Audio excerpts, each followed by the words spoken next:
سگ شماست؟ مال شماست. قابلتون رو نداره.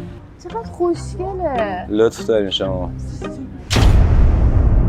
امروز براش غذا آوردم. خوش دوباره باشه ببینمش. چقدر خوشگل بود. وای چه خوب که هستی. سلام. واسه غذا آوردن. بیا. بازم شمایین؟ مسیر هر روزمه. اسمش چیه؟ تیدا. خیلی سگ باهوشیه. لطف دارین شما. خیلی خوشحالم که باهات آشنا شدم. دست بده. سومان اونو میبینی؟ زن سابق منه. هر روز میاد تو ایستگاه اتوبوس میشیم، نمیدونم کجا میرم. باید انتقام از این بگیرم. یعنی چی؟ میخوای چیکار کنی؟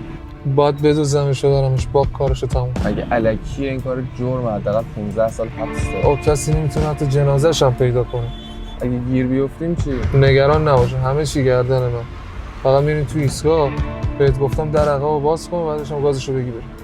برو ولی خدا به فکر کن. کجا میخوای بری؟ بیا بشین تو ماشین میرسونم. برو دنبال کارت. ما دیگه نسبتی با هم نداریم. وقتی میگم بیا زبون آدم حالیش نمیشه.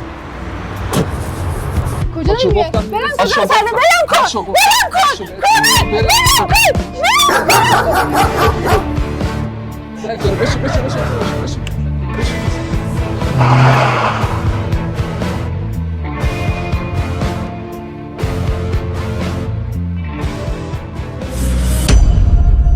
بی خبر از حال بیمارم. دلوقو بهت میدادن میخواستن جونمو نجات بدن. یه عمر به همین آدمو خوبی کردن میخواستن جونمو بگیرن. اینه فرق تو آدم ها. از این بعد تو بهترین رفیق من. آرامی جانم دوست